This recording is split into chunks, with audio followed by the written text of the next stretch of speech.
일단 뭐 지금 우리 시청자들께서 많이 궁금해하신, 특히 1주택자가 많이 궁금해하신 부분에서 한번 답변을 좀 여쭤봤고요.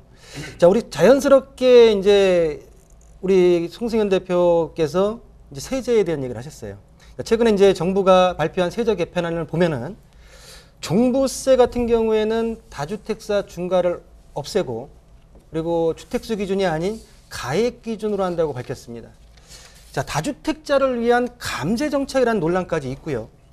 정부가 내세운 세제 정상화로 가는 바람직한 방향이라는 얘기도 시장에서 들립니다.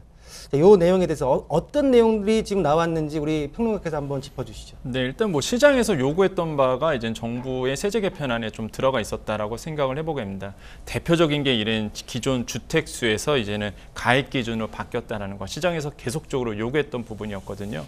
자연스럽게 이제 다주택자에 대한 종부세의 중과가 이제 사라지게 되는 부분이겠죠. 실제 세율을 지금 본다 그러면은 이제 3억 원, 과표 3억 원 이하 같은 경우에는 다주택 같은 경우에는 중과가 되고 있죠. 곱하기 2입니다. 일반보다. 그래서 1.2% 하고 있는데 개정안에 보면은 0.5%. 그러다 보니까 굉장히 세율 면에서 굉장히 인하폭이 커졌다라고 생각을 해보겠습니다. 또 한 가지 기본 공제 금액도 이제 상향이 되고 있는데요. 일반 같은 경우 현행은 6억입니다. 근데 이제 개정안에 보면은 이게 9억 원으로 돼 있고요. 또한 1세대 1주택자 같은 경우는 지금 11억 원, 2022년도 특례로 적용해서 3억 원 더 특별 공제돼서 14억까지 사실 이제는 되는데, 이게 개정안에 되면 이제 12억, 그러니까 11억에서 12억으로 오르게 되죠. 그러다 보니까 공제 한도가 더 커지는 거고요.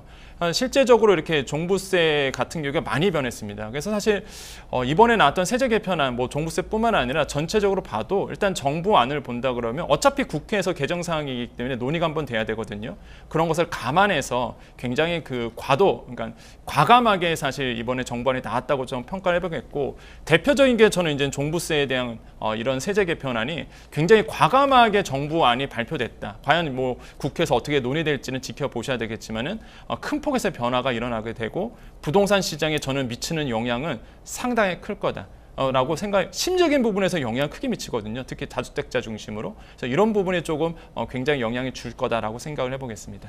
자, 우리 평론가께서 전반적인 내용을 좀 훑어주셨고요.